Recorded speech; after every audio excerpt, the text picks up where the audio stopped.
What are the Chicago Bulls doing? Let's talk about it.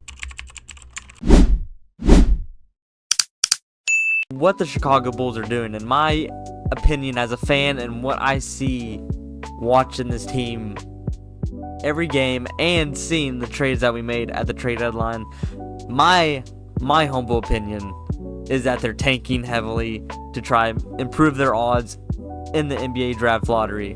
But trying to get a read on what our GMs are thinking is quite literally impossible. You cannot get a read on these guys. Like, they will never be straight up with the fans at all. They'll never be straight up with the fans. They will never say that they're tanking, rebuilding, retooling. They just want patience. Patience, patience, patience. And you only hear from these guys once or twice a year to even get an explanation, but it's always the same thing every year. Patience. And they always say they don't like being stuck in the middle, and this is not what the fans deserve. So if this isn't what the fans deserve, why are we doing this, AK? But that's my opinion, that we're trying to tank finally. We did blow it up, but for the trades that we got back for the players, we waited too long to get any value in return for them. But in my opinion, we're tanking. We just lost to the Nets the other night, so that's my opinion on that subject. But where do we move on from here? Honestly, at this point, it's auditions from here on out of which guards you're really going to keep after this season's over with. My opinion, you got to keep Rob Dillingham. He's only 21 years old and he's still under contract, so you keep him. And you keep Jaden Ivey because you don't know what he can quite literally turn into.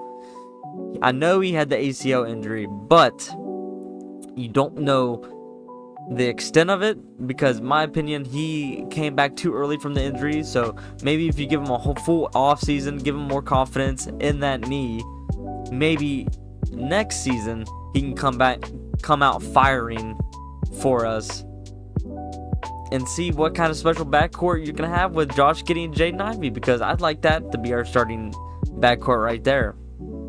Honestly, though. And Josh Giddey, he's out with a hamstring right now.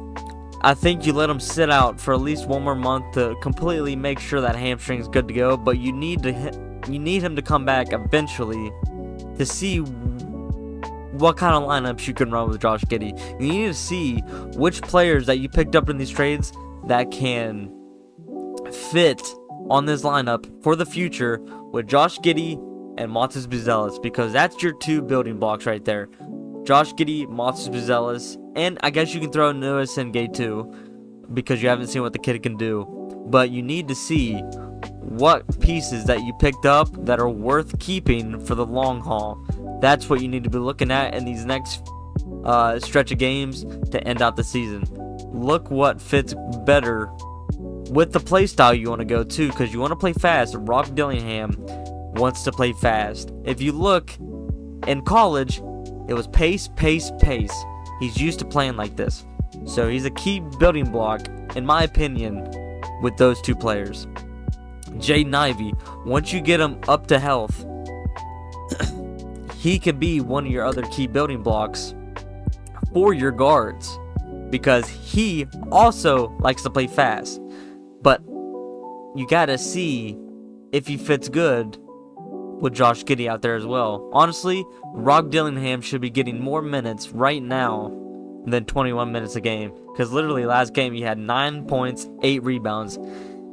He's still impacting the game, even though his scoring and playmaking wasn't there the other night. He grabbed 8 rebounds as a 6'2" guard, and he's probably like 130 soaking wet.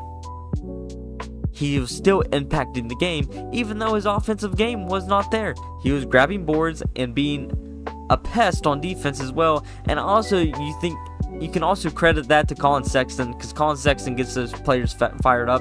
That's a whole nother thing that we go into. Colin Sexton, I would like to keep him around, but it's just way too many guards. Like, if you want to give up like trade off Trey Jones while his value is high in the offseason and keep Colin Sexton, I would not be mad at that. Because Colin Sexton gets your players fired up, and if you can get him back on a good contract, sure, do it. He's only 27. He's a low-key kind of a good veteran presence for these younger guys because he has some experience. That's like your leader right there. He could be a good leader for this team to get them fired up, get them out and running, and he's a pest on defense. Honestly, trade Trey Jones while his value is high and keep Colin Sexton, in my opinion. I know a lot of fans have grown to love Trey Jones, me as well. I love Trey Jones, but his value is so high, and I think there's a point where AK needs to finally sell high on one of his players and get good trade value in return for him. But those are my thoughts so far on the Bulls, what kind of direction they're going. They're going in the tanking direction, in my opinion, but let me know what you guys think down in the comments, what players you guys want to keep, what you guys think of the new Bulls so far, and are you still going to be a Bulls fan while we're going through this dark time as Bulls fans?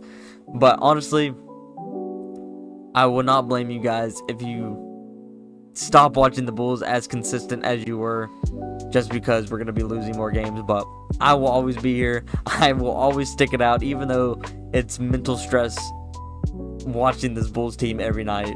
It's actually crazy. But see red if you can. But Bulls Nation, buckle up, because it's going to be a long tank.